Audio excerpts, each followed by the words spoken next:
بسم اللہ الرحمن الرحیم۔ السلام علیکم ورحمۃ اللہ وبرکاتہ۔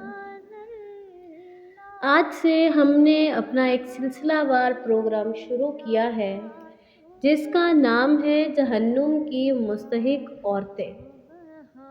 اس پروگرام میں ہم ایسی بہت سی باتیں ذکر میں لائیں گے جو یا تو ہمیں معلوم ہی نہیں ہیں، اور اگر ہم جانتے بھی ہیں تو ہم جانتے بوجھتے ان سے لا تعلق ہو چکے ہیں۔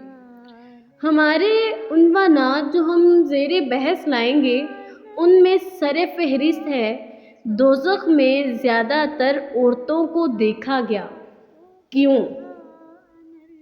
ہمارا یہ کہنا ہے کہ دوزخ میں زیادہ عورتیں ہوں گی، تو یہ عورتوں پر خدا نخواستہ کوئی الزام نہیں ہے، کیونکہ یہ قول ہمارا نہیں ہے، بلکہ یہ رسول کریم صلی اللہ علیہ وسلم کا ارشاد گرامی ہے۔ حضور اکرم صلی اللہ علیہ وسلم نے اپنی آنکھوں سے دوزخ کو دیکھا تھا اور عورتوں کو دوزخ میں زیادہ پایا کہ وہ زیادہ تر دوزخ کا ایندھن بنے ہوئی ہیں۔ جب سوال کیا گیا یا رسول اللہ صلی اللہ علیہ وسلم، اس کی وجہ کیا ہے کہ عورتیں جہنم میں زیادہ دیکھی گئیں، تو آپ صلی اللہ علیہ وسلم نے جواب دیا کہ اس کی وجہ عموماً یہ ہے کہ تم لعن طعن بہت کرتی ہو اور اپنے شوہر کی ناشکری کرتی ہو۔ خاوند کی ناشکری اس طرح کرتی ہو کہ جب تمہارا خاوند ایک مدت تک تمہارے ساتھ اچھا سلوک کرے اور کسی دن اس سے برا سلوک ہو جائے تو تم کہا کرتی ہو کہ میں نے تجھ سے کوئی بھلائی نہیں دیکھی۔ اسی لیے رسول کریم صلی اللہ علیہ وسلم نے ایک روز عورتوں کی جماعت کو واعظ و نصیحت فرمائی اور ان کے سامنے وہ اسباب ذکر فرمائے جو دوزخ میں لے جا سکتے ہیں، بلکہ آپ صلی اللہ علیہ وسلم نے دوزخ سے نجات کے بھی اسباب ذکر فرمائے۔ چنانچہ آپ صلی اللہ علیہ وسلم نے عورتوں کو مخاطب کرتے ہوئے ارشاد فرمایا، عورتوں کی جماعت صدقہ کیا کرو، میں نے جہنم میں زیادہ تر تم کو دیکھا ہے، بے شک تم لعن طعن بہت کرتی ہو اور خاوند کی ناشکری کرتی ہو، میں نے تم سے زیادہ ناقص العقل اور ناقص الدین اور کسی کو نہیں دیکھا جو ہوشیار عقل مند آدمی کی عقل کو اچک لیتی ہو۔ عورتوں نے سوال کیا کہ ہماری عقل اور دین کا نقصان کیا ہے؟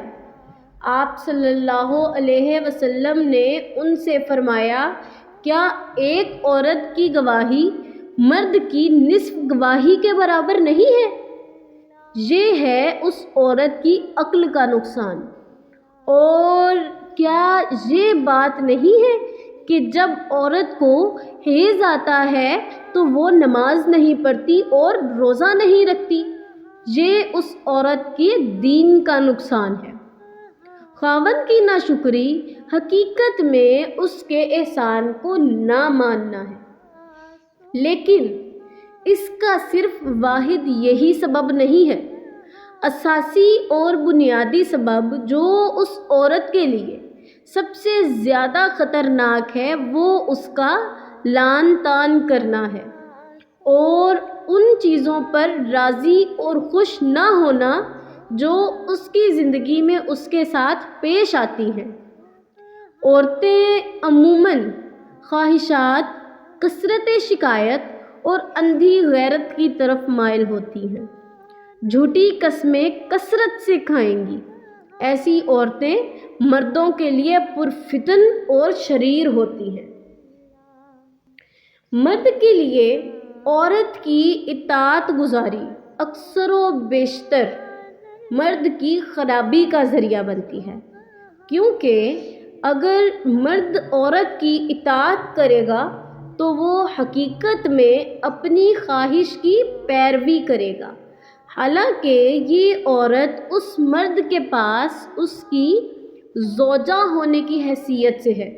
البتہ اگر مرد اپنی والدہ کی فرما برداری کرے تو اس میں کوئی حرج کی بات نہیں، جب تک کہ اللہ کے حکم کی نافرمانی لازم نہ آئے۔ لیکن اس کا مطلب یہ ہرگز نہیں کہ صاحب الرائے قسم کی عورتیں دنیا میں نہیں ہیں۔ یقیناً ایسی سچی مسلمان مومن عورتیں بھی ہیں جو راجح رائے کی اہل ہوتی ہیں۔ ہم ان عورتوں کے متعلق گفتگو کر رہے ہیں جو اللہ رسول صلی اللہ علیہ وسلم کی نافرمان ہیں۔ ایسی عورتوں کی تعداد ہمارے معاشرہ میں عصر حاضر میں بہت زیادہ ہے، مگر جس کو رب تعالیٰ محفوظ رکھے۔ آپ یہ نہیں کہہ سکتے کہ آج کی ماڈرن اور فیشنیبل عورت ذی رائے ہوتی ہے، اس کی رائے قابل عمل ہوتی ہے۔ وہ تو خود اپنی ذات کے لیے، اپنی سوسائٹی کے لیے باعث فساد ہے۔ جو آدمی اس پر خوش ہے اور راضی ہو کہ اس کی بیوی ہر طرح کے بناؤ سنگھار کر کے بے پردہ آوارہ پھرتی رہے، وہ شخص دیوس ہے۔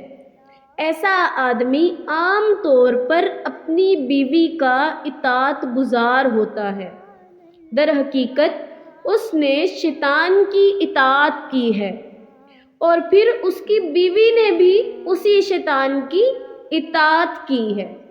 ایسے لوگوں کے بارے میں ہم گفتگو کا ارادہ رکھتے ہیں۔ یقیناً ہمارے معاشرے میں ایک جماعت ایسے لوگوں کی بھی ہے جو ہمیشہ سے اس دین حق اور دین اسلام کے ساتھ مکمل طور پر وابستہ رہی ہے، جو دین رسول اللہ صلی اللہ علیہ وسلم لے کر آئے۔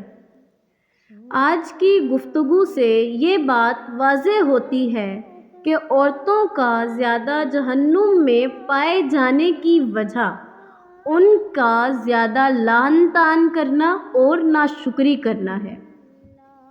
اب میں آپ سے اجازت چاہوں گی، اس امید پر کہ ہم دوبارہ ملیں گے ایک نئی ویڈیو میں ایک نئے عنوان کے ساتھ۔ فی امان اللہ۔